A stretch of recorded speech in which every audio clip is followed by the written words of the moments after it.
Grace, we are live. Yeah. I don't feel alive. I feel kind of half dead. Why is that?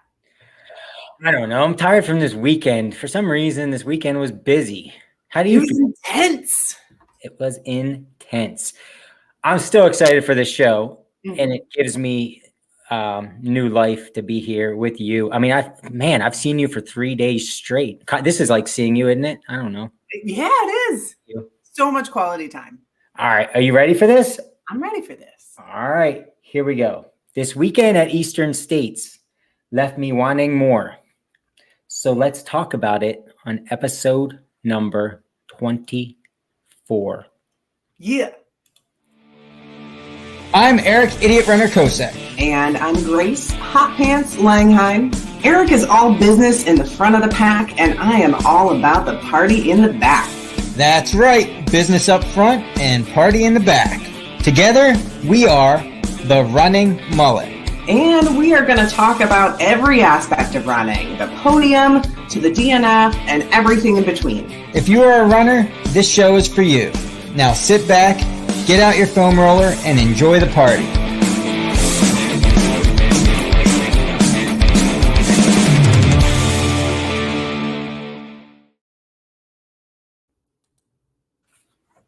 I got on my Eastern States volunteer hat. Ooh, I like that. Yeah, pretty nice. Pretty nice. Nice. Man, did that even happen this weekend? I feel like it's a dream of sorts. Whirlwind. Crazy. It was intense. I'm not youthful anymore, Grace. I don't know if you know that, but like when I go a night without sleep, it takes me like 5 sleeps to get back to where I used to be. Mm-hmm. It was good training for you for good sleep deprivation training for your 200 coming up. I had thought about that. It certainly doesn't help, does it? Yeah. We need to have a show. I want a show maybe coming up, hopefully, before that race where we have nothing but 200-mile finishers on to talk about their sleep techniques, because I don't have one and I need one. So I kind of just want to steal somebody's sleep technique so that I have a plan that sounds like I know what I'm doing. Love it. Yeah, makes sense, right? It does make sense. Yeah. We're gonna have Cole Crosby on today, and he finished Cocodona. You can ask him. You've done your little homework now, haven't you? Well, you know. Yes, I should ask him. Although he might have been one of those fast boys that really didn't need to get to that time where they sleep. I don't know.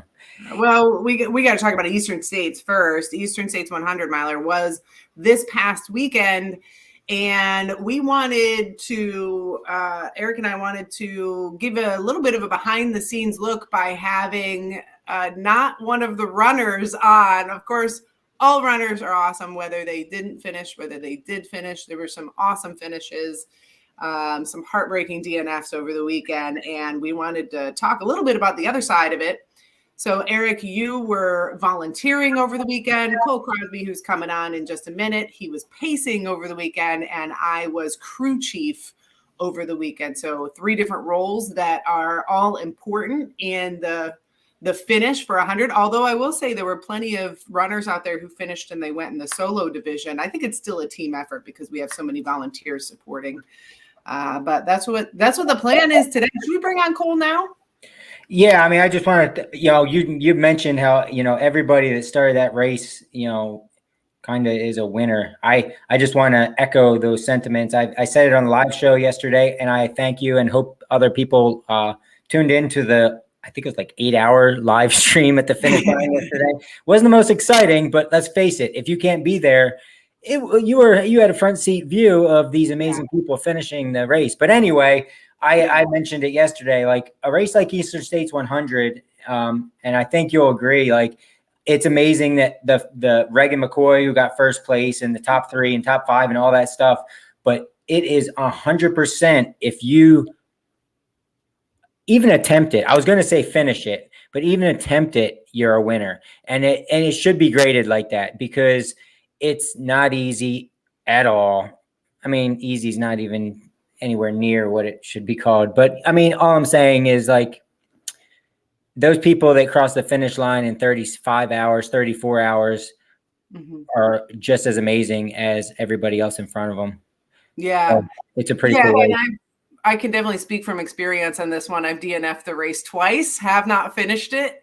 And it's a hard thing to process when you DNF the race. The first year I DNF'd at Heiner Run, and I think that's like mile 47 or something like that. And it's hard to process. I just ran 47 incredibly difficult miles.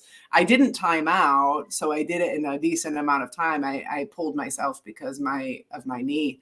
And so it's hard to process such a huge accomplishment, and also it wasn't what I expected, not what I wanted. And the DNF is hard. We got to have a whole different conversation on that. Today we're doing the behind the scenes, but absolutely, I think it was very cool that you went on live twice. I wasn't able to join you as much as I wanted to, and definitely check out the live stream. One day when you are doing like cleaning out your garage or something like that, throw on the live stream. It's really long, but it's worth a watch. There's some pretty incredible finishes as well.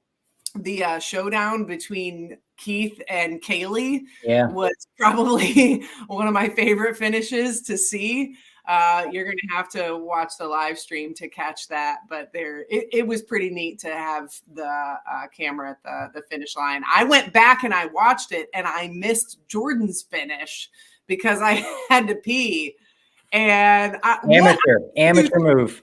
One, I missed, apparently there was a coffee order and I wanted coffee and I didn't get any, and nobody asked me if I wanted any, and they asked you if you wanted some, and you're like, I want some coffee, a little bit of sugar, and you got a coffee delivery. And that's what it sounded like. That's what it sounded like. That is exactly what you sounded Grace, like. listen, I peed my pants 5 times yesterday because I didn't want to miss a finish. No, I haven't told anybody this, but I smelled like urine.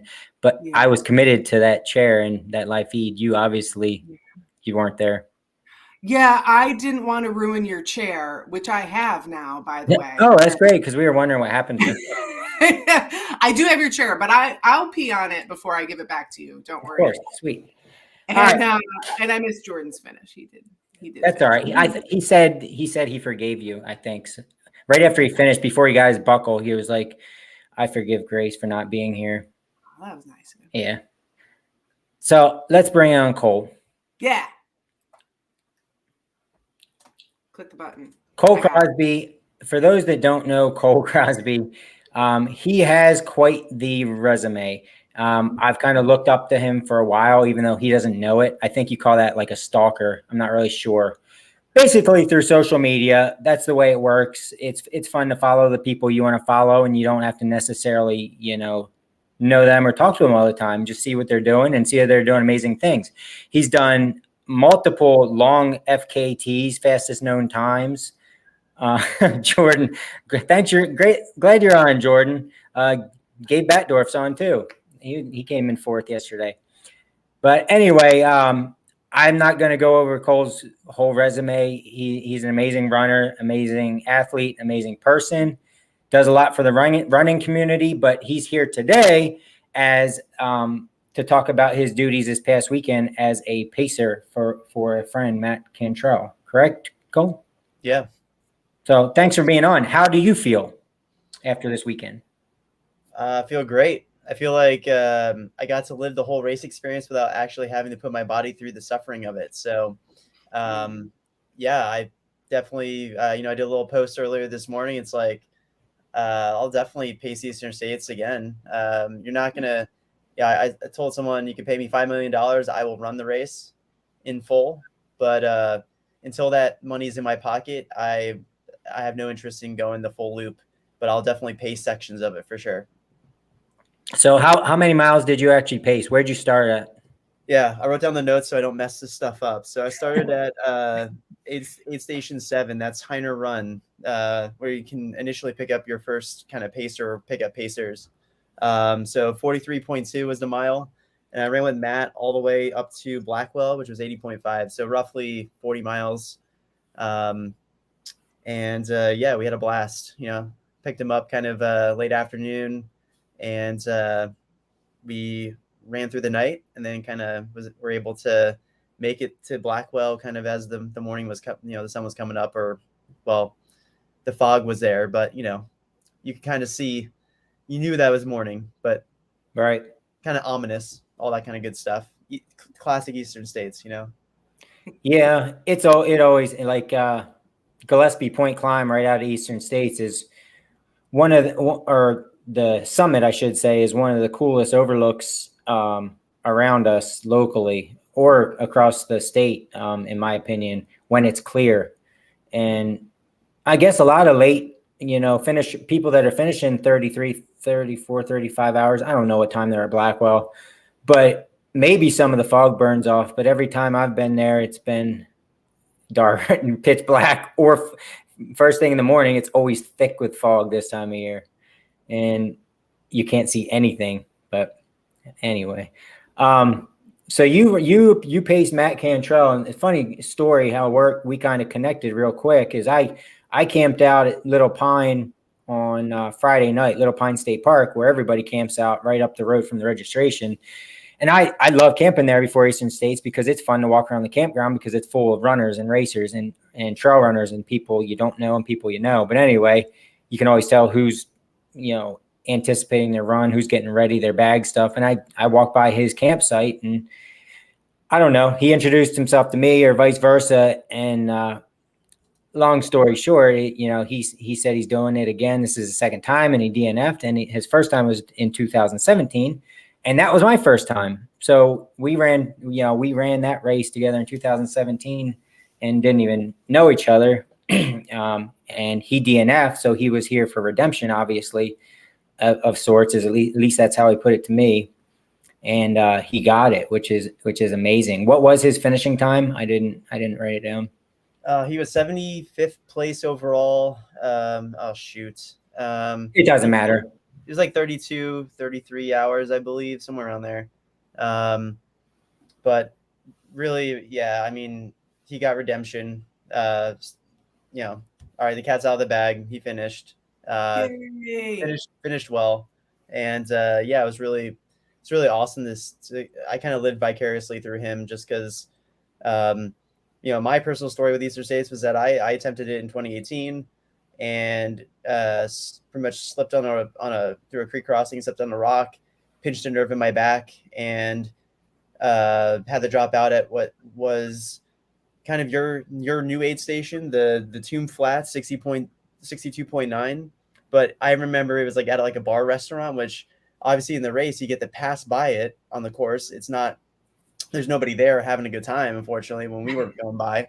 But it was kind of a good place to just kind of drop out at, I guess, because I was like, oh, well, I guess, I'm going to go eat a burger and drink a beer because my race is done, which now experiencing the course, I'm so glad that I made that call, because this course in one word is relentless. And there's no way, with the way my back was, there's no way I was going to get up any of those climbs or any of the descents.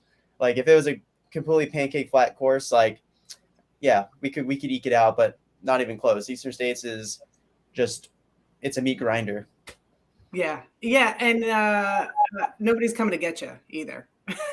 Right. So once you start that climb, you're in for it.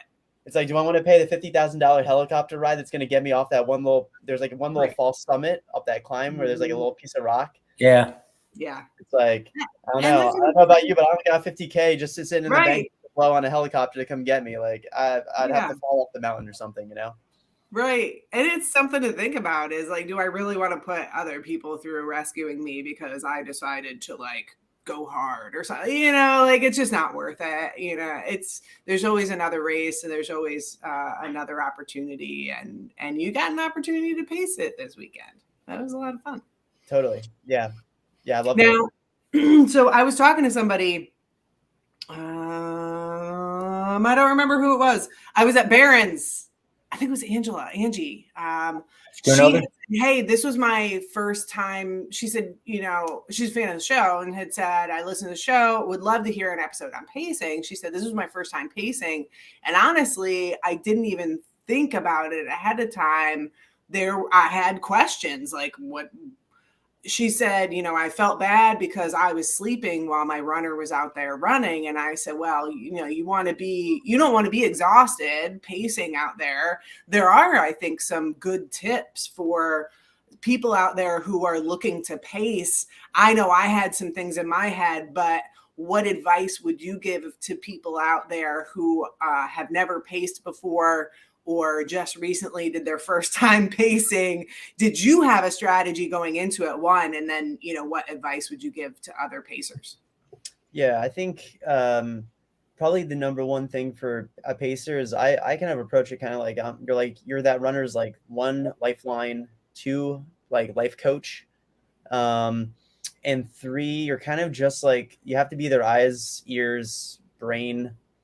So you have to kind of do this like when the runner, you kind of want to kind of be almost like the driver without like, or like being like the ship captain without actually like saying you're the captain, because the runner really is the captain. You're there in a support role. But at the same time, you kind of have to, if you know the runner really well inside and out, that's a huge advantage too, because you can kind of know when that, they're kind of going off the rails. Maybe they're like, you can see that they're just exhausted. You're like, well, Johnny, what do you need to do when you get exhausted? Put some calories in the tank, man. Like eat some bacon at the next aid station, or like you have to kind of figure out what those signs are for your runner, and then kind of be able to adapt. So it's similar to crew, except you're actually like in the middle on the course with the runner, right? Yeah. I have this picture in my head of like, if your runner is Don Quixote, then you are Sancho Panza. Like you're right they're the ones on the adventure and they're the leader, but you're Sancho over to the side and you're like, hey, how about you have some more water? How about you hydrate a little more, or whatever that advice is? Yeah. Yeah. So I don't know. I think all three of us would agree. It's a lot harder than it sounds. If you want to do a good job, it's harder than it sounds. Anybody can follow their runner and be a pacer, quote unquote. I like to think of it as like a good pacer is like a mechanic, or even it's a game, and you're there to, even if you don't know your runner very good, you don't have to be great friends with them. Either way, though, you have to figure out what's wrong with them, and it's your job to fix them, to get them, fix them the best you can, patch them up, whatever you want to call it, and get them to where they need to go. It's not just keeping them in my opinion, it's not just keeping them company. You can change the outcome of their race 100 million%. Yeah. And that's why I love pacing. I love it more than I ever thought I would. My first time going into pacing, I didn't think I was going to enjoy it. In my head, it was like, okay, this is going to be a 22-mile hike. I don't like walking. I tell my wife that all the time. I don't like hiking. I'd rather run. I can run, so I'd like to run. And after that first time, and I feel like I was naturally okay at it, and my runner did a good job, and whatever. But it was like, this is amazing. This is just every bit as fun. And the time went by just as fast. Mm-hmm. I got to talk a lot more than I normally do when I'm racing, at the front of the Mullet. Yeah. Cole knows what that's like. He's a front of the Mullet guy. But yeah, it's more of an art than some runners think. And you can be an amazing addition to any runner's race. Yeah. Yeah. And I think I'm interested in that, Cole, especially the people who are maybe just getting into trail or just getting into ultra running. There's some very strong road runners who are finding their way over to ultra, and especially at the front of the pack. I think there's sometimes, a little bit of, oh man, I don't know if I want to pace because I want to run it. And so you've won a lot of races, 5th place at JFK. I mean, huge experience behind you. Can you speak a little bit about the satisfaction of pacing?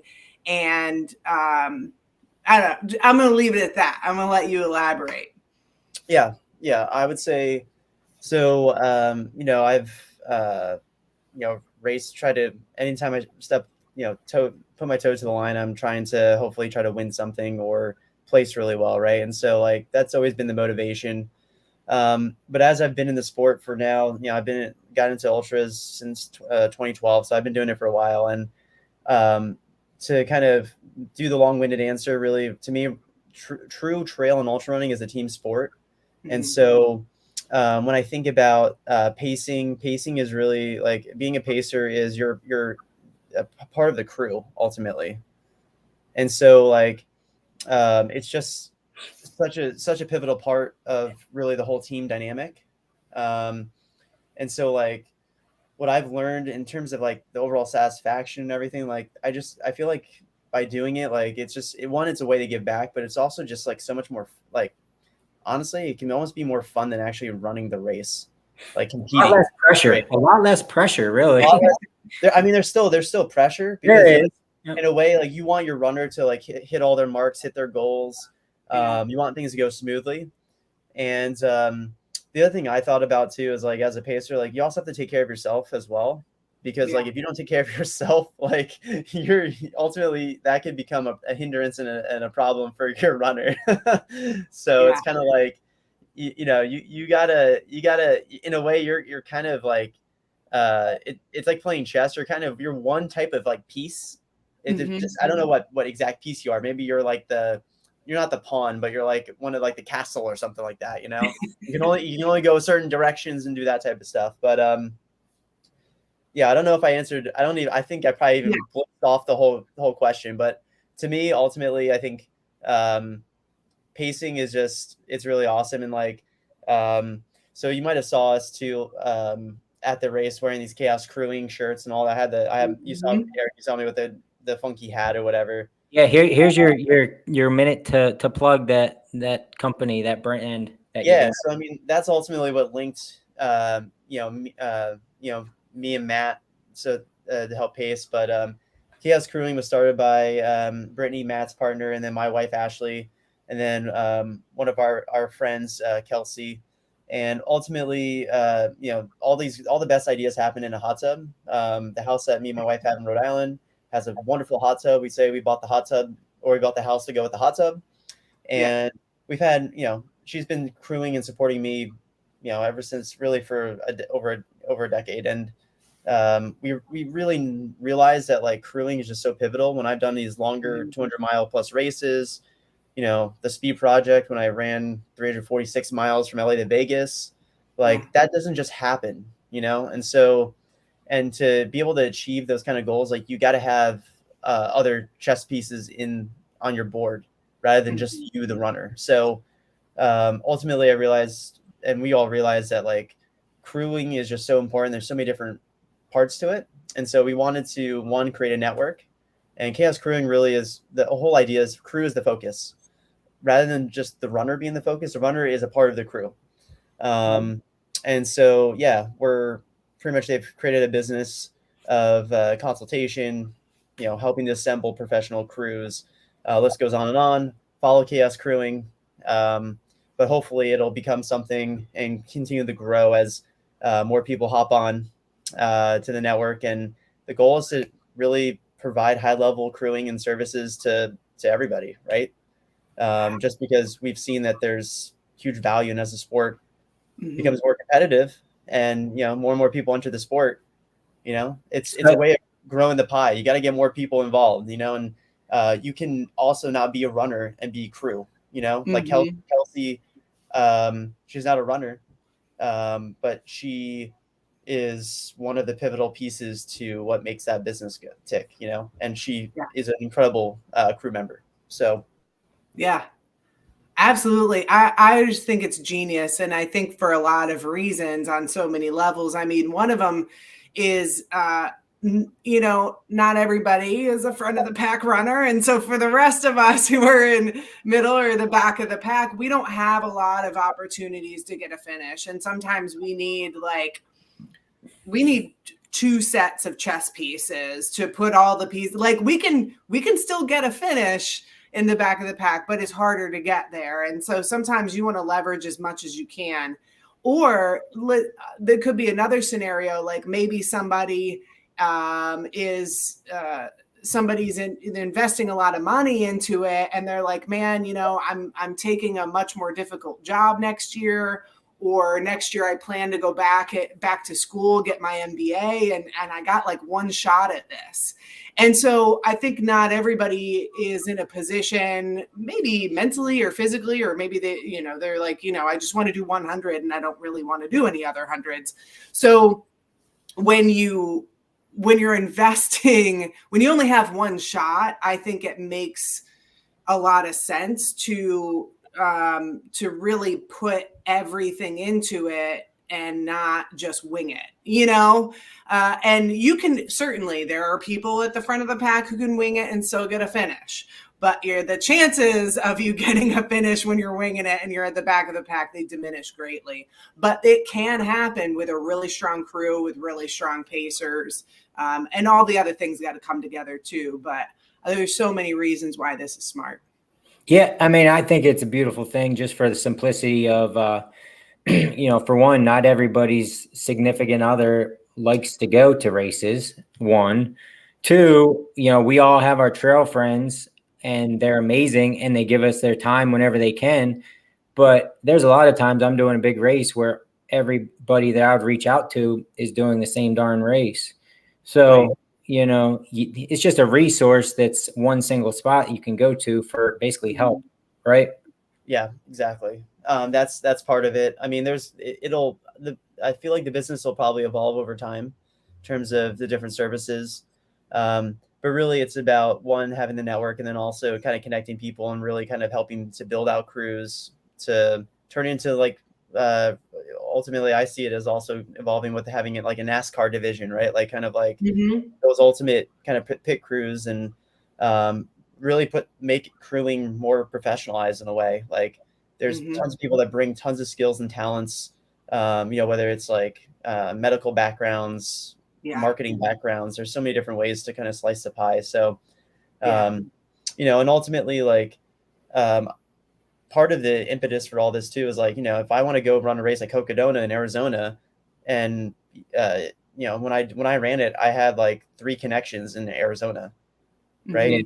And so it's like I didn't have a pacer until literally a volunteer, pretty much volunteered to pace me to the last up Eldon to the last checkpoint, and I had my crew, but it's like, it's not just me that's going through these experiences. Tons of people like need the support. And like, if that can make the difference between a finish and a DNF, like, want to be able to connect people. And what I've realized is we've realized that there's a disconnect, a lot of RDs do a lot of the heavy lifting, and this could be a great service for RDs to kind of get plugged in and,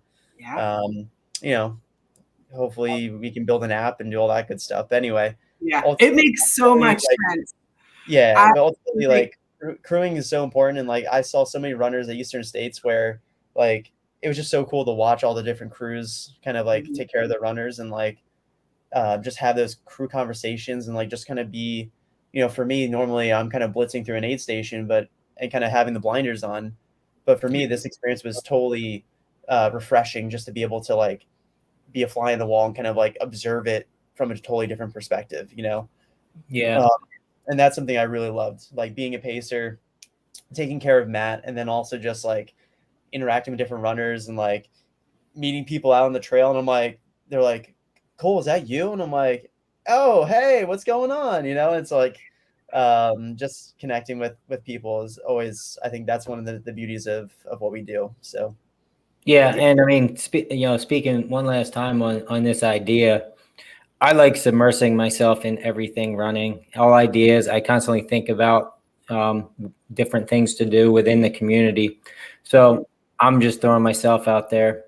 If I could ever get, involved with what you're doing any way possible. And I know Brittany's watching right now too. Like, hit me up. Even if it comes down to the north central region of PA, like just remember, like, if you need really mouthy person who's a little too much to join in, you just let me know and I'll help out. Now, I love this concept because I was incredibly fortunate when I did my 200-mile FKT. My main crew person, Jess Eager, she's a nurse practitioner, and she was at the time my primary care physician as well. So like literally if I needed anything, she could write a script for me and go out and get it and come back. And having somebody with that skill set on my team was absolutely pivotal. And also an accomplished ultra runner herself. So that was huge.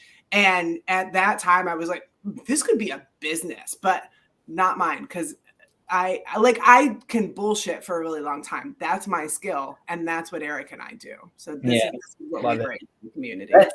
Grace, let's transition to a different kind of bullshit. Let's get back to Eastern States. All right. So Cole, we can still talk Cole, but so you were Laura Leidacker's crew this weekend. And before we get into how that went, I need to know, are you out of your persona of Macho Man, Randy Macho Man Savage, or is that it's not a persona. I am too hot to handle. I'm too cold to hold. Oh yeah. Okay, so this isn't gonna die. That's what you're basically saying. It's not gonna die. It's never gonna go.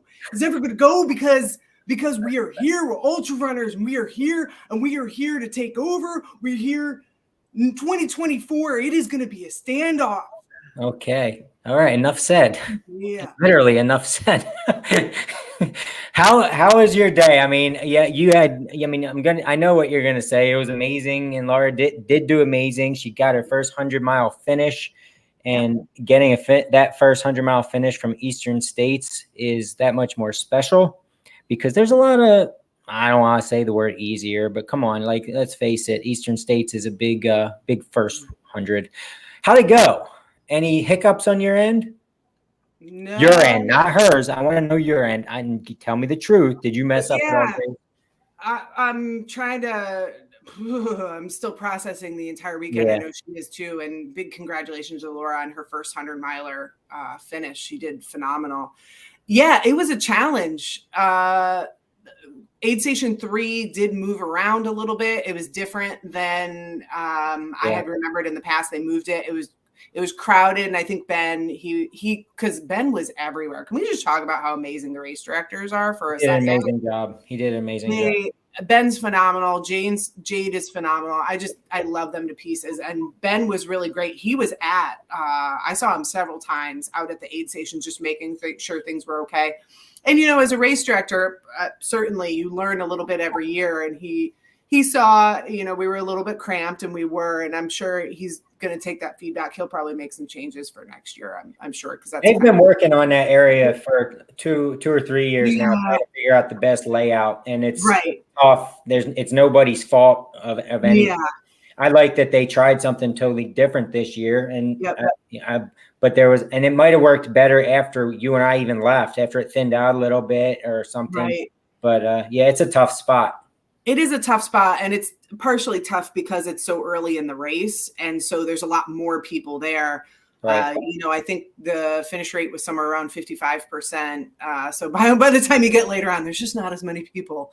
And so being the first crew accessible aid station, it does it's going to be a challenge no matter what you do.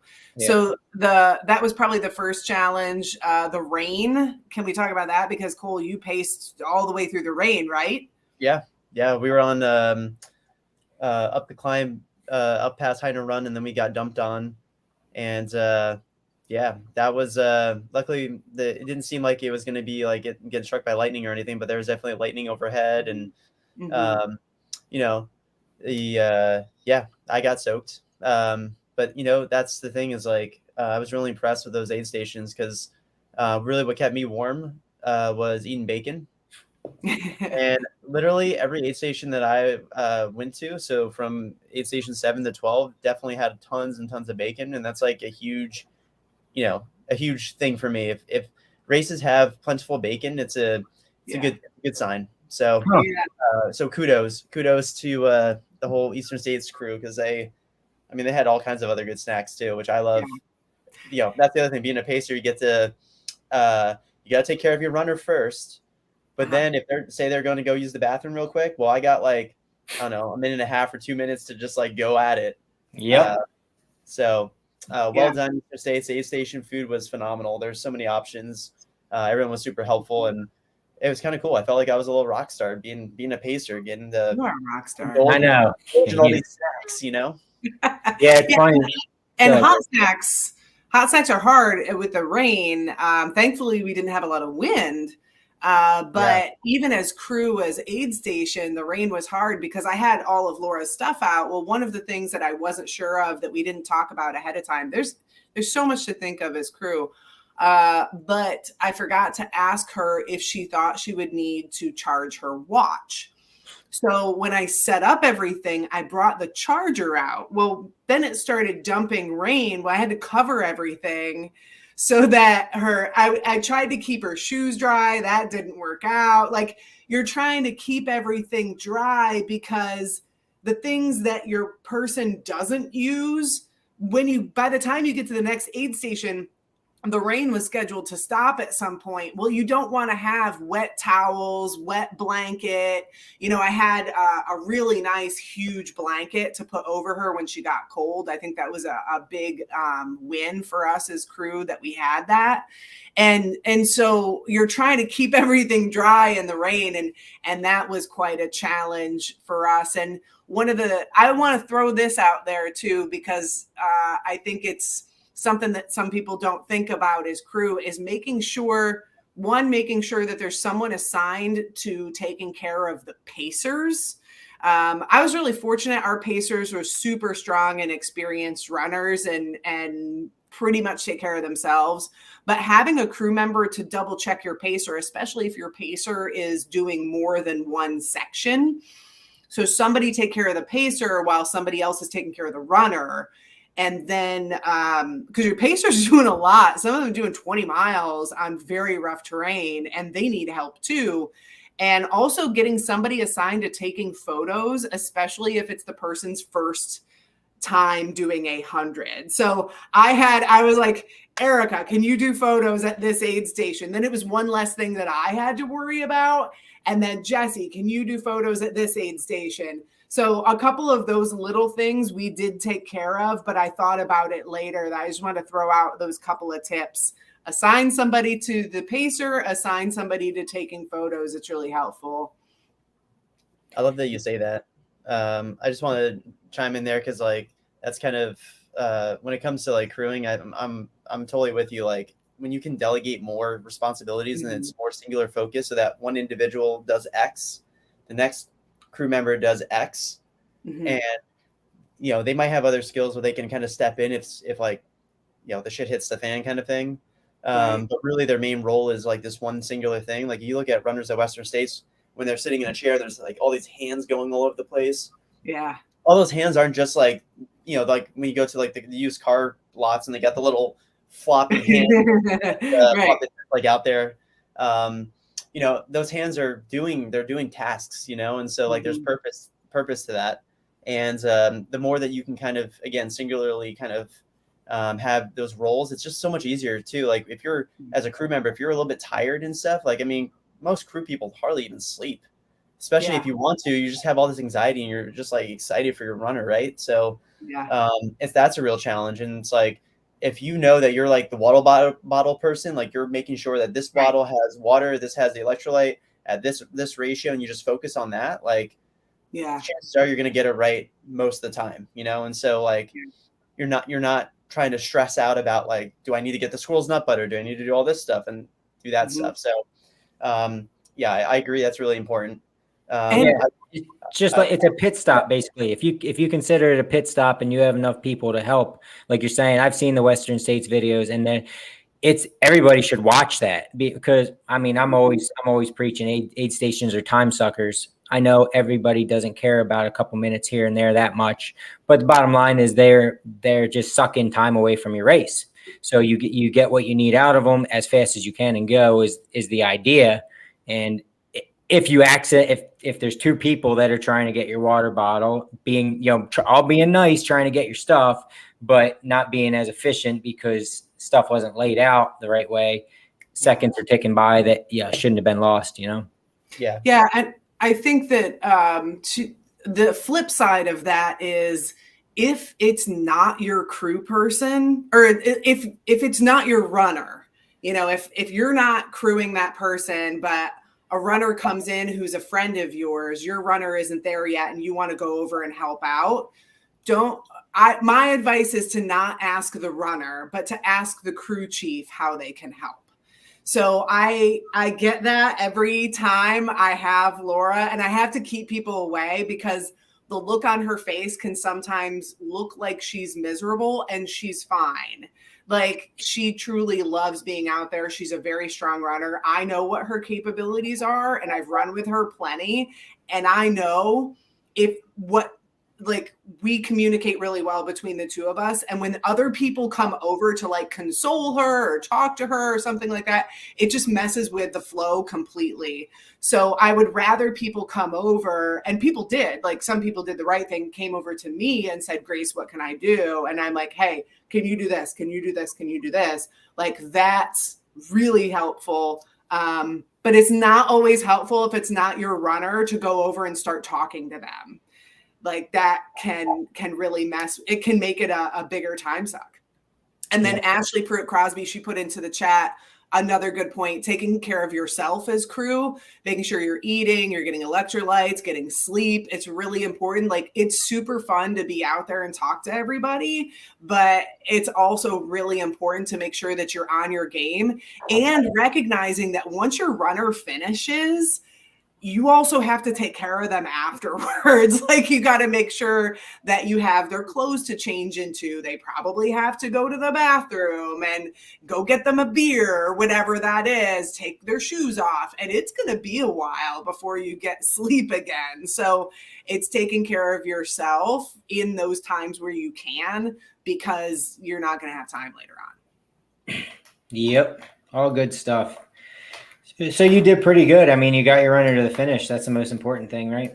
We did as a team, and it was myself, it was Erica and Jesse Lubera, and it was Becky Kosek, the other half of the Kosek team. And then we had Bob Bauer, who was a huge help throughout the entire day. So that was our full group, and really couldn't have asked for a better team. We all took care of each other, and we took care of Laura. So that was great. And Laura got us gifts too. And that was nice. Well, I was out there. I guess I'm going to transition to our third aid station. I was the captain of Toombs Flats aid station, and I feel very blessed to have been the first one to captain it. I hope to keep doing it. I think at this aid station with the river crossing, and talking about crews to finish off crews real quick, man, there was a ton of awesome crews out there. It's cool to sit back and be able to see them all, because as a runner, you come in, you're looking frantically for your crew, you find them, and you get the heck out of there as fast as you can. Most of the time, get done what you need. But going back to the weather, I mean, I had the ability, and Grace, you probably did too. Well, I don't know if you had service, but I did have service where I was with that Starlink. So I was looking at the weather, and I swear it started out late in the day from 6 to 7. There was a tornado watch, but that was it. 6 to 7, it went up to like 60% chance of thunderstorms and tornado watch. After that, it cleared out. Your typical summer thunderstorm, right? Mm-hmm. Okay, no big deal. Mm-hmm. Well, we all know what happened. It started around 6 or 7, and it didn't finish till about 11, I think, 11 o'clock, 10 or 11. And it was a pretty torrential downpour at times. Yeah. In this 100-mile race, it's hot all day. A rainstorm feels magical. And then when it keeps raining, I would imagine, and I know this is coming from me, I would have gotten to a point where I would have been saying enough's enough, because I would have started feeling my core temperature drop as it got closer to evening. That's just my body and how it works. And then they have the river crossing, which originally started out, the idea was this is going to feel phenomenal. These sweaty runners are going to be dirty. They're going to be hot, and they're going to come across this river, or Pine Creek. But the rain, I think, cooled a lot of them down. Some of them were still fine, but some of them were. It got pretty bad, guys. I mean, I think that there's a higher DNF rate this year, lower finisher rate, and I give most of it to that long torrential rain. Yeah, slower finish times as well. I mean, Reagan's a phenomenal runner, and I think if it hadn't have been for the rain, he would have had a faster finish. So I mean, our aid station, because of the creek crossing, had, I would have guessed they probably had the record number of drop bags also full of shoes, right? But the crazy thing is, well, a good chunk of the runners coming through later on, it stopped raining, but a good chunk of them coming through, it would have been silly to take any dry clothes or dry shoes at that point, because when they get on a mile down the road, they're going to be just as wet as what they're wearing. Yeah. It was raining that hard for a good chunk for 6 hours. So a lot of them just skipped it, and hopefully they had something at the next aid station when it stopped raining. But that's something you want to, I think you want to anticipate. The unknown rain that even the weathermen can't get right, because I can tell you from looking at it, I don't know why they were so wrong up to the minute, but they were so wrong up to the minute, which led to hours. That cell of 6 hours of rain was literally forming over top of us if you watch the radar, and it's moving, but it's forming right behind it, right over us, and like that was anticipated through the weather. And, I don't know, it was pretty bad. So I want to chime in real quick. So something that I've learned from my experiences, I think it's a good lesson. And I lived this through the pacing life. But I ended up helping out. Matt was able to I kind of lent him one of my jackets when it was raining and stuff. But I try to pack at least 2 different lights in my pack. Like, go to any race, like a UTMB or like any of these ones that have like, you have to have like your mandatory like safety kits. Like, especially for these longer events when you're out and there's the chance of dealing with exposure, like I've just learned, like, yes, it's additional weight. Like it sucks a little bit to carry the extra weight, but at the same time, like some of those, like, just read the list and get some inspiration there. Cause like some of these things can really be like truly crucial. So like for me, like I always have to have some type of windbreaker in my pack, even if it's going to be, even if the forecast is 110 degrees. I'm carrying a windbreaker because you never know. Eventually, especially if you're running overnight, it's going to get cold. And lo and behold, it started raining, right? And I knew, for me as a pacer, like I knew, okay, I'm not wearing my jacket. I have a t-shirt. I'm soaked. Like I'm on top of a mountain. If I'm not putting in calories right now, like calories is what's going to keep my body warm. And I've learned that from like snowshoeing and doing these winter runs. And so like I made sure as a pacer, I made sure Matt was taking in calories, because like that's going to keep your body temperature regulated. So like jacket's important, extra lights are important.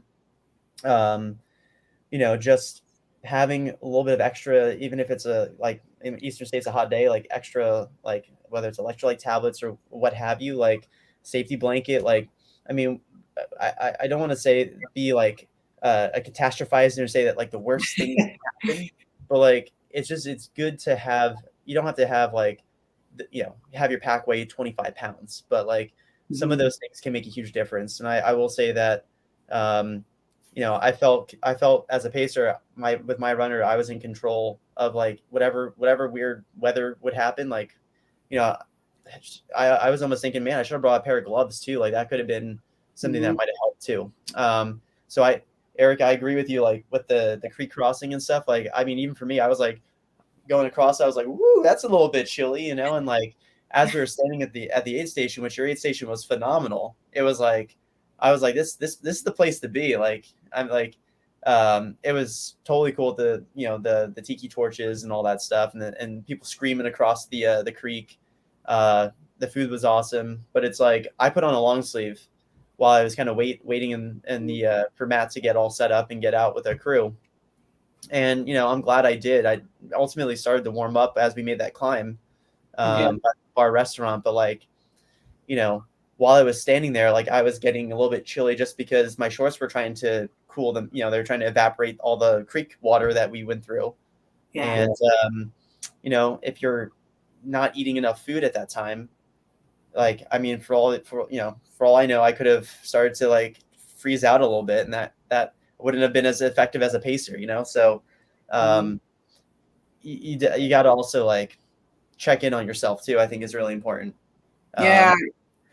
I think it's like you don't want oh man, if I would have brought an extra headlamp for that to be the one thing that takes you out. And so I do want to do a quick shout out to Lee Arbogast for taking care of that creek crossing. That was pretty amazing. I What mean, they did. yeah, I mean, So it should definitely be a part. I sure hope it's going to be a part of the race from here on out. I think so. If anybody didn't see it at nighttime, in person, the light, they had some pretty simple lighting on it, guys. Like a couple drywall lights on each side of the bank, not lighting up the whole river because they wanted to keep the feel of the crossing as natural as possible, which I completely agreed and respected. But man, the ambiance, especially after it stopped raining, it looked amazing. It was a beautiful picture. Something about it. I mean, it was calm. There was no wind. If you saw it, you get it. It looked incredible. So that was really neat to be able to see in person. It was neat to see in person, and it was on so many levels. Like Jade even thought about Marissa Kovac and they made, because there were little handles for people to hold on to. They were really thinking about runner safety, which I think is important, but keep the experience. And so there were handles to hold on to. It still didn't stop people from falling into that thing. But Marissa, everybody, yeah, it was about chest deep for most people. But Marissa, I'm sorry, thank you. So Marissa, she's a little shorter, and so they were worried, and so they gave her a longer strap just for her because it was about neck deep. For her to get through it. She rode into the aid station, and Becky's repeated this several times because it's hilarious. You have to be there, but Becky said, "Did you go under?" And she says, "A little bit." Yeah. So it was, I learned this when I did an aid station, and I think people who do running first and then aid stationing, I think you're almost at a disadvantage, because when I was at an aid station for the Duck 100K, I was dressed well if I had been running, and I was not dressed well, honestly, for being at an aid station. It was a lot colder than I anticipated. And so I think as aid station volunteers, you got to be prepared for it to be hotter than you expect, and sunnier than you expect, and colder than you expect. When the temperature is 60 degrees or 50 degrees, it's a lot colder than running at 50 degrees, 60 degrees. I'm wearing shorts in 50-degree weather when I'm running, but when you're at an aid station for 10 hours, it's a completely different ballgame. So I think how you dress is really important at an aid station too. And did you have any challenges with that? Did people get cold at the aid station? No, I mean, luckily we had a crap ton of easy up, so we stayed semi-dry during that rain. But I mean, yes, it got chilly at night. We were in sweatshirts for sure. Yeah. One of the crazy things, I'm a learner when I'm learning as I go, as far as running an aid station, or understanding what we need for the runners, because I want it to be perfect. But to end the talk on the aid stations, one of the amazing things about ours was we had 3 watermelons, which I think all of us know that watermelon's a pretty popular thing, especially during a summer race. And we had a bunch of soups, but we didn't even go through half a watermelon, because, and this is all, I guarantee you, it's all because of what happened with the weather, right? So Slate Run, the first person came through at between 4 and 5, say, late afternoon. But if it was hot and sunny still, I know it was somebody, for top 10 would have been honking down on that watermelon. And it was a delicious watermelon, mind you. But nobody ate the watermelon. And we ran out of ramen soup, the cheapest thing you could have there. And we bought a box of it. But that was the hot item because of I assume because of the chill and the rain. The soups were killing it. Nobody wanted any of the junk food because that's been done all day. I get that. We didn't have much of it, but we're definitely coming with like totes full of ramen next year if the weather is going to be anywhere near nasty. I just can't believe how little watermelon got eaten. Bacon was good. I mean, in the general, pierogies and stuff, it all went good. But the big surprise was the watermelon and ramen. Yeah. So anyway. But yeah, it was a great aid station. I think everybody that, I thank all my helpers and volunteers that signed up to do it. majority of them I already said that they're definitely coming back and can't wait for it. And it's a cool, the whole running aid station, helping out at aid station is definitely something everybody should do. Even if you've never run a mile in your life, you get to see some things, some human interaction and, real people doing real things. I don't know how to put it, You know what I'm saying? Real emotion out there that you can't find anywhere else. And that's the perfect aid station. I love that aid station so much. We had a lot of, we probably had a lot of drops. I don't know the number. I think there was a total of 90 some dropped in the whole race, but, anyway, yeah, it was fun. The race, I thought, Ben is the race director now, the number one race director. Jay kind of gave that up to him, and she still helps a lot, but he did. So I'm going to give kudos to him for just a phenomenal layout, setup. Everything went really smooth. Yeah, it really did. And I love his energy at the finish line too. It was really fun to see. Man, there's so many volunteers, ham radio operators. I mean, I think if you're out there listening and you haven't had an opportunity to pace, to crew, to volunteer, clearing the trails ahead of time. There were some storms that came in about a week before, and there were a lot of trees down. So many people went out to clear the course ahead of time. So no matter what your specialty is, there's usually something that you can do to help out. Even the food trucks afterwards, there's a lot of ways to get involved and to help out, and it makes you feel good. Yeah, and being on the inside a little bit, not on the inside, but as an aid station worker, I got to see a lot more of how freaking many logistics go into making an event like a 100-mile race through the mountains of North Central PA happen. And it's not just a couple; it is mind blowing. And for them, the logistics of where it needs to be where. I mean, they brought our stuff to us at the aid station, the majority of the stuff. We had to get the food, but everything else was brought to us to set up and then picked up afterwards. We didn't even have to pick it up from the start line and take it back. So just the logistics of that, them doing that at every aid station is mind blowing to me. So to have volunteers doing that, just that makes life so much easier. It's just amazing. So much sweeping, proofing, transporting. There's a lot that happens at these things, and it's cool to be part of. Hey, Eric, can I ask you a quick question? I hope I have an answer.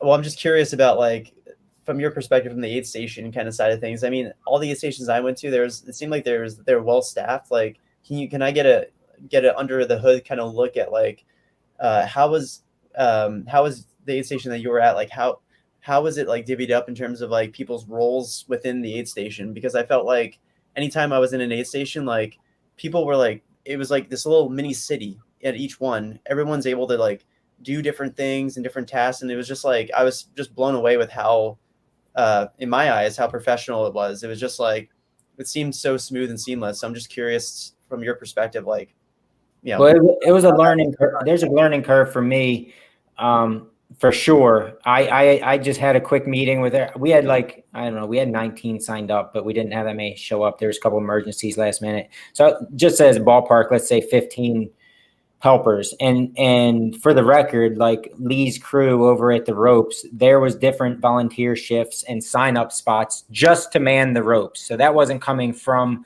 my aid station volunteers. The ropes weren't. That was a separate thing. Next year, we might try to group it all and then just take turns. Wow. That'll be talked about. But anyway, I mean, I was more worried about, and kind of like what we were talking about earlier. I told everybody, I said, we're all just going to kind of find where we belong. And we had enough people where we could take little shifts. People could sit down for a couple minutes and just breathe. And I was lucky for that. I was blessed to have that. Some aid stations I don't think did. We're a long aid station too, 12 plus hours. But I was more worried about when a runner comes in, and this is what the crew we were talking about, even because a lot of them didn't have crew. When a runner comes in, there should be one person getting their water and getting their 2 water bottles. I don't want 2 people asking them what they want because minds aren't working straight. So, give them their person. Your volunteers, this runner is now your person, and you take them. The person, their pacer behind them can be somebody else's. but don't interfere once two people match up, a volunteer and a runner. You know what I mean? I was more worried about that, like chaos happening, because especially in the front of the pack. I know, I understand, middle of the pack after top 20 or 30, people are okay taking their time and stuff, but I don't want to steal anybody's seconds. Never do. So that's kind of where that's coming from. But other than that, I mean, it was a learning curve. Everybody just kind of found a spot, a dish that they could serve personally, and go from there. It really works pretty easy when everybody understands what's supposed to be done. So I think hopefully that answers your question. Yeah. I don't know, how we work compared to other aid stations. It definitely shouldn't be a competition. The whole idea is we're there to serve runners and have fun. So we were trying to come up with a theme, and we couldn't decide on something that really just made sense. So we were like, well, let's just have, dress up if you want. We're going to bring all this, as much stuff as we can that's affordable, and just make it fun. I don't know. I know Blackwell is very popular at being a very fun, good aid station with their Christmas theme. So maybe we'll have to do a poll and figure out where we lack and try to beat them next year or something like that. Well, no, it was just from my perspective as a pacer, like it was super impressive. Something I noticed, like it was, let's see, on my notes.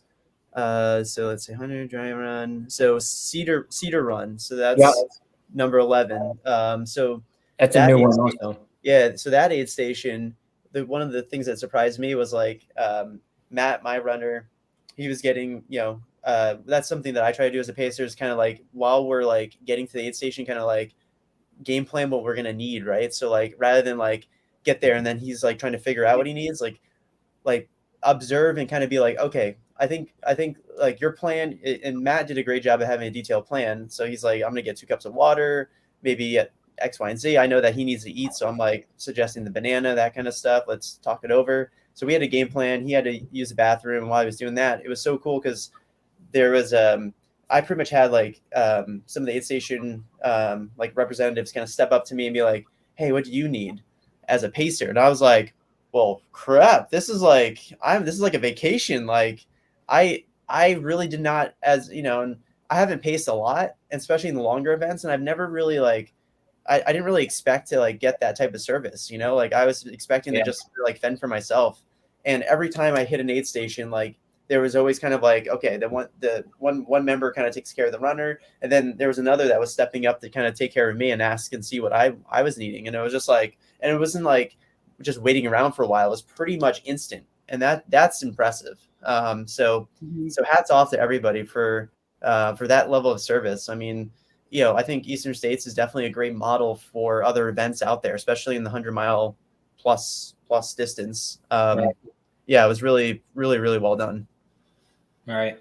Yeah, I mean, Eric McDowell, he was the captain of Aid Station 11, and that is a new one down in on Latonia Road.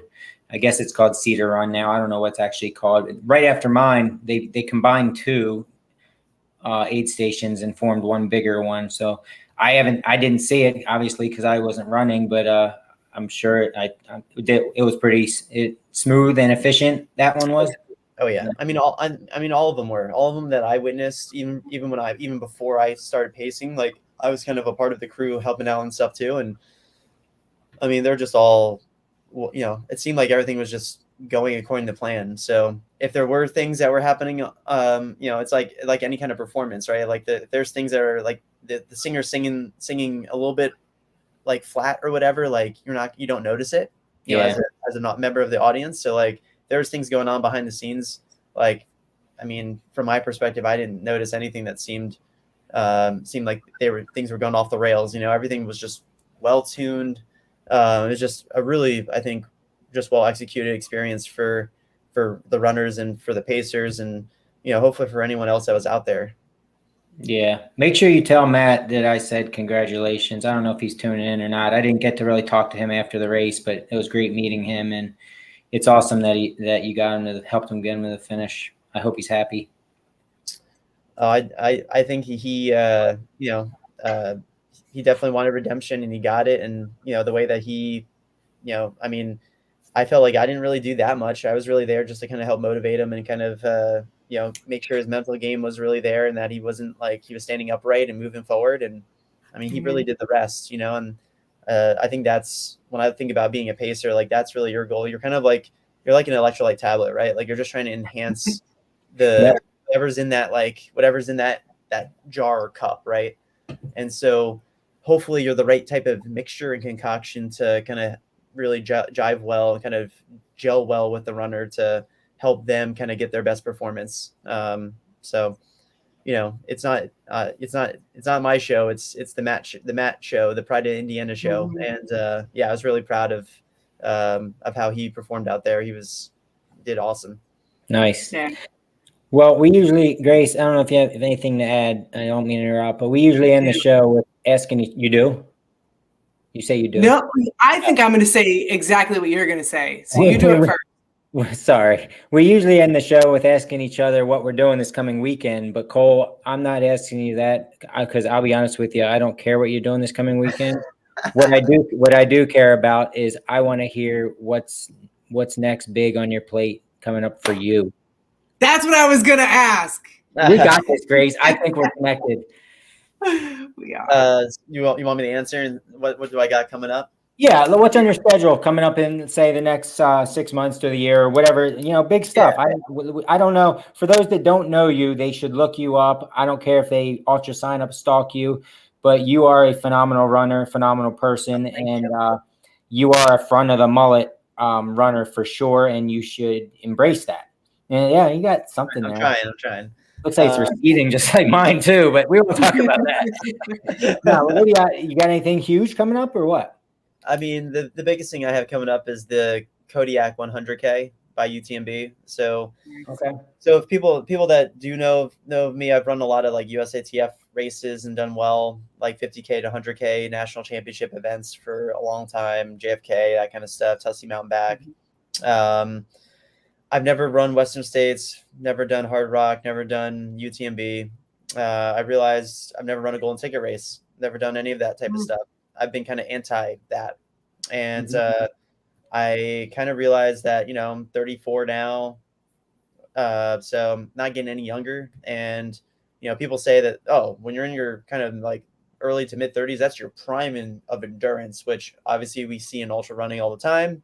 That may not necessarily always be the case. Look at like a Camille Herron, even Courtney DeWalter, she's 38 and she's crushing it. And so guys like Jeff Browning, he's in his 50s and he's still winning hundreds. And, we had Speed Goat come out to Eastern States, and I know he didn't have the best day for him. But I mean, that guy's like one of the most consistent ultra runners in history, and he's in his 50s. So anyway, long story short, I realized that, I might as well try some of these big events, right? So to get into UTMB, it's quite a process in terms of trying to apply and all that. You got stones, blah, blah, blah. It's a long-winded kind of process. But one of those is a fast track for me is to do a UTMB race, right? So Kodiak fits the calendar well. It's in October. It looks like a cool location. And I feel like the terrain probably suits me pretty well. So that's what I'm going to be. That's really like the big goal. I'll do some other shorter races kind of in the interim, just to kind of sharpen the axe, as they say. Yeah. And then hopefully a secret event in November. We'll see, to be determined. So that'll be really fun. And then, I'm part of the Air Vipa New England team, which is new. And so with that, I was gonna say, I haven't heard that. That's awesome. Air Vipa is a great group. So that's cool. They're awesome. They're awesome. And I got to kind of mingle with them during Cocodona and that stuff too. So I'll do some Air Vipa races. I'm doing the Black Canyon 100-mile challenge. So the 100K, it's a golden ticket race. Might as well put my name in the hat and see what happens. If it's on the cards, that's okay. I'm still gonna switch the gears quickly and run a 60K the next day. So, fun things like that. So that's kind of what I have. The Kodiak and then the Black Canyon 100-mile challenge are kind of the main two that you would see on like ultra sign up. I guess the Kodiak's not, but anyway. Yeah. Well, I know you're quite a fan of some fun, interesting, hard, long FKTs. So we'll have to see what kind of secrets you have up your sleeve, I guess. I look forward to following you. I'm thankful you came on the show. I'm glad we got to meet in person on Saturday, and I look forward to the friendship. So good luck at all those things, and hopefully you can be on the show to talk about possibly results from some of them or something in the near future. For sure. Love to talk more about the sleep strategy for the 200s, because I am going to reach out to you and talk to you, because I'll take any advice I can. Though, I say this all the time, and I know this show's running long, but one thing I love about the 200-mile distance is that sleep is a strategy. And not only is it a strategy, but everybody is different with their sleep and what they need. So it's very interesting to me. And yeah, I'm definitely going to be reaching out and talking with you. So get ready for that. I'm 4 weeks out from Canada's 200, so it'll be in the near future that I'm going to be reaching out. Sweet. Well, but thanks so much for spending time on the show and supporting the show. And this live show will be on Spotify by the morning. So I'm going to ask you to get it out, if you don't mind, get it out to all your friend groups and stuff. If you do, Eric promises to smile. I'll smile more on the show. Yeah. Love it. More than he has during this episode, at least. I smile inside the whole time. But yeah, no, I mean, if there's anybody that would watch it, I don't know. We just don't know we're doing this, but we want to grow the family. That's all. So. Well, for sure. I love it. You got to tune into the YouTube to see it. It's great. Yeah. Anybody else out there listening? Grace, I'm not even going to ask you what you're doing yet this weekend. I still have to talk. Anybody else out there listening? I did want to note, so I don't know about you, Grace, but when it comes to guests, I have a hard time inviting on people that I know, because I don't want to feel like I give special preference to them, if that makes sense. Do you ever feel that way? I don't, because I know amazing people. They are amazing people, but I still feel that way because I want it to be. How I feel is I want to do like an episode every single day, so I can have as many amazing people as there are out there. Like yeah, I know. There's not enough time for one episode a week. But what I'm getting at, what I want to tell everybody watching, at least 38 people currently watching, is if you have an idea or if you have something that you want to talk about, reach out to Grace or I, and don't feel like you're being, you're bragging about it or something. We want to talk to you, but I want people that want to be on the show, if that makes sense. And I also want to talk to people that I don't know, or that maybe they don't know me, because I think that's what's going to separate us apart from the trillions of podcasts that are out there. Maybe not, but I just wanted to throw that in this episode. If you have an idea, talking to me, and yeah, I'm tired of talking to Grace. If you have any ideas, thoughts, stories, and want to be on the show, please reach out to us, because that's what we want to hear you. And I don't know you're out there yet, but anyway, great show. It might be the longest one yet. I don't care. It was good. Whoopsies. Eastern States is technical and wild and epic, and it takes a while to get the job done sometimes, and sometimes it's the same to hash out all those crazy stories and experiences. So my pitch to people is go out and run it, or pace it, or crew it, because it has a very, very unique ambiance, and it's a really special event. So there's only one way to check it out, and that's not on YouTube. That's to live it yourself. Do the shit that scares you. Just do it. You just got to do it. You know what scares me? What? The end of the show? Yeah. You're not even going to ask me about my weekend, are you? Grace, what are you doing this weekend? Oh, gosh. Come on. You have a big race with a lot of people coming. You promoted the heck out of this thing, and it paid off. Well, I think so. We'll see. Now I have to deliver. The scary thing about, I think when you race direct, you get scared that people are going to actually sign up. And then when a bunch of people sign up, you're like, oh shit, people signed up. so yeah. So I'm race directing this weekend, Slopeside Slumber Party. Online registration is closed, but we have a race day registration. It's only $35. and you get to run up and down a mountain. So 1.5 miles gets you a little over 600 feet of gain. And you get to do that for 3 hours, or, you know, you can just do one loop or you can just hang out. One of the great things about this race, and I think what sets it apart, is it is very spectator friendly, which means you can bring your family, bring your friends. If you don't have a family or friends either, you can still come and we will welcome you and we'll make you some friends. And you can watch runners come down the mountain toward you. So the last half mile, you can see the runners coming toward you for pretty much all of that, which makes it a little different because as a spectator, you can see a lot of the course. And there's food and beverages there, and a lot of people coming out. It's a race done by the York Roadrunners Club, is kind of the sponsor. Subset sponsor is the York Ridge Runners. It does get you points in the York Ridge Runners Trail Series. What else? I'll be there. Grace will be there. And I got homework for you, Grace. I have a feeling next Monday's episode is going to be a mirror image of this one, except it's going to be Slopeside Slumber Party, the aftermath, instead of Eastern States 100, the aftermath. Yeah. I want that to happen, and I need you to find me a strange person that runs your race that I don't know who can tell a good story and we can invite on. And I'll be happy. I might even smile next week. No promises, but it might happen. Okay. You have to do the episode in pajamas though, right? Because it's a slumber party. There are people who do it in pajamas, and I have new pajamas for this year with dinosaurs on them. So Dinosaur. Nice. Love it. All right, guys. Good episode. Thank you for your time, Cole. Very much appreciated. Thank you. Great job to Matt Cantrell and everybody else that attempted this race, Eastern States 100, this past weekend. Again, it blows my mind every time I see it. So, phenomenal job. I hope everybody recovers well, and we will see you next week. Good night. Bye.